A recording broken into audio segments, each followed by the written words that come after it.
Good morning po sa bawat isa sa ating lahat. Isa naman pong magandang umaga ang ibinigay po sa atin ng Diyos upang patuloy natin siyang pasalamatan sa panibagong araw na kanyang ibinigay sa ating lahat ngayong araw na ito. Sabi nga po ng Panginoon sa kanyang mga salita sa Awit 23 verse 1, ang Panginoon ang aking pastor, hindi ako magkukulang. Psalm 23 verse 1, The Lord is my shepherd, I lack nothing. Pinagpala na po ng Panginoon ang kanyang mga salita na ating pong nabasa at ating pagbubulay-bulayan. Ang talata pong ito, mga kapatid, ay nagpapahayag ng kanyang kapayapaan at tiwala na nagmumula sa pagkakilala sa Panginoon bilang ating pastol.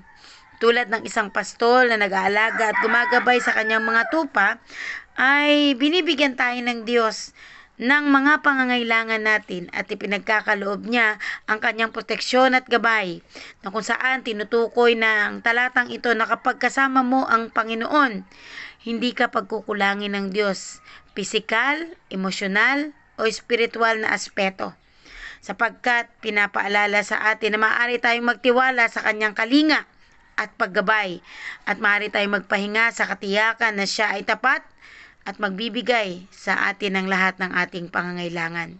Ganyan po kabuti ang ating Panginoon. Siya yung Diyos na patuloy na tapat kung mangako, tinutupad ang lahat ng kanyang sinasabi sa kanyang mga nilikha. Kung paano po ibinigay ng Diyos ang kanyang buhay para sa atin, gaano pa yung ating mga problema na hindi kaya bang solusyonan ng Panginoon? Kayang-kayang solusyonan ng Lord ang lahat ng ating kinakaharap. Kailangan lang po nating magtiwala sa ating Diyos, panghawakan ng kanyang mga salita at patuloy na manalangin sa kanya, sapagkat alam natin na wala tayong magagawa kung wala ang Panginoon. Mga kapatid, mabuti ang Diyos, tapat ang Panginoon. Siya yung Diyos na hindi nagkukulang. Siya yung Diyos na hindi nagbabago noon, ngayon at magpakailanman. At kahit kailan, hindi tayo iniwan ng Panginoon. Lagi niya tayong pinagpapala, sinasamahan at iniingatan. Magtiwala ka sa Diyos. Panginoon, salamat po sa iyong salita ngayong umaga. Binibigyan mo kami, Panginoon, palagi ng encouragement upang patuloy kaming manghawakan sa iyong mga salita. Salamat, O Diyos, sapagkat hindi mo po iniiwan ang bawat isa sa amin. Pinalalakas, pinatatatag mo ang bawat isa.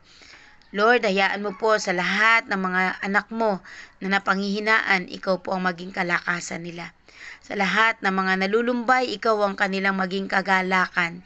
Sa lahat po na nagugulumihanan, ikaw ang kanilang maging kapayapaan. Sapagkat alam namin meron kaming mabuting pastol na laging kaagapay, kumakalinga at maasahan sa lahat ng oras. Pagpalain mo po ang buong maghapon na aming gagawin. Samahan mo po kaming lahat at pakaingatan ang buong miyembro ng aming buong sambahayan.